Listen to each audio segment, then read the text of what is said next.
नमस्कार, जय हिंद। आज बड़ी विचित्र घटना मेरे साथ घटी है। जैसा कि आपको ज्ञात है कि पिछले 2 दिन से मैं लगातार गरीबों में कपड़े और मिठाइयाँ बांटने का एक सिलसिला जारी किया है मैंने, और मेरा प्रण था कि 500 गरीब परिवारों को मैं अपनी तरफ से कपड़े और मिठाइयाँ बांटूं। इसी क्रम में हमारे पास कुछ मिठाई के डब्बे कम हो गए थे, तो मैं फैक्ट्री ढूंढ रहा था जहाँ पर मिठाइयाँ के डब्बे मिल सके। मुझे करीब 100 डब्बे चाहिए थे।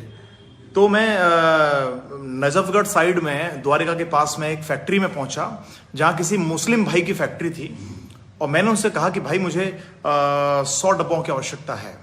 पहले तो दिवाली के नाम से उसने मुंह टेढ़ा कर लिया कि हमारे पास नहीं है। फिर जब मैंने कहा कि भाई जितना भी पैसा लगेगा मैं देने को तैयार हूं, तो उसने 10 रुपए का एक डब्बा देते हुए 3 बड़े पैकेट्स निकाल के दिए 20 के हिसाब से, यानी कि 60 पैकेट थे टोटल, जिसका 600 रुपये नॉर्मल चार्ज था। मेरी जेब में उस समय ऊपर वाली जेब में मैंने निकाल के 550 रुपये दिए। मैंने कहा भाई कोई बात नहीं, 50 रुपये आपकी तरफ से एक पुण्य कार्य हो जाएगा। तो भाई उसने मुंह चुड़ाते हुए बोला कि कैसा पुण्य, दिवाली हम मनाते नहीं है। यानी कि उसने इस तरह से उपेक्षित किया दिवाली को, मेरे दिल में टीस लगी। फिर मेरे सहयोगी मेरे साथ थे और भी लोग मेरे साथ थे, तो मैंने अपने पर्स में से फिर बंधे रुपये निकाल के दिए।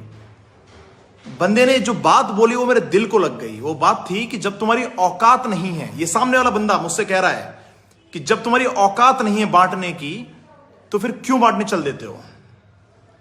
यानी कि 50 रुपए का एक छोटा सा 2 मिनट का कॉन्वर्सेशन, जिसमें मैं उसको समझा रहा हूं कि भाई कोई बात नहीं, जहां दवा काम नहीं आती वहां धुआं काम आती है, 50 रुपए आपकी तरफ से हो जाएगा। यार मैं 60-70 हजार रुपए खर्च करके गरीबों में ये बांट रहा हूं, क्या नाम है, कपड़े बांट रहा हूं, उनके तन ढकने के लिए, उनका मुंह मीठा करा रहा हूं।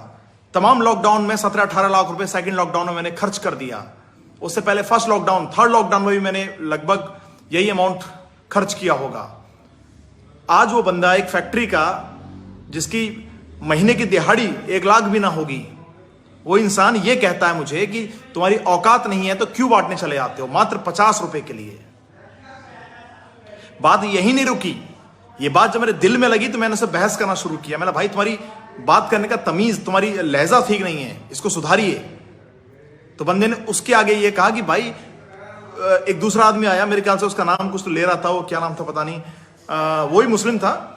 उसने दिवाली को रिकमेंड कर दिया। इतना गंदे शब्द में मुझे इस्तेमाल किया, धार्मिक भावनाओं को उसने आहत करने की कोशिश की। चूंकि मैं इन चीजों में मानता नहीं हूं, जब मैं बाहर निकलता हूं, गरीबों में कपड़े बांट रहा हूं, मिठाइयां दवाइयां जब बांटता हूं, मैं नहीं देखता कौन हिंदू है कौन मुस्लिम है।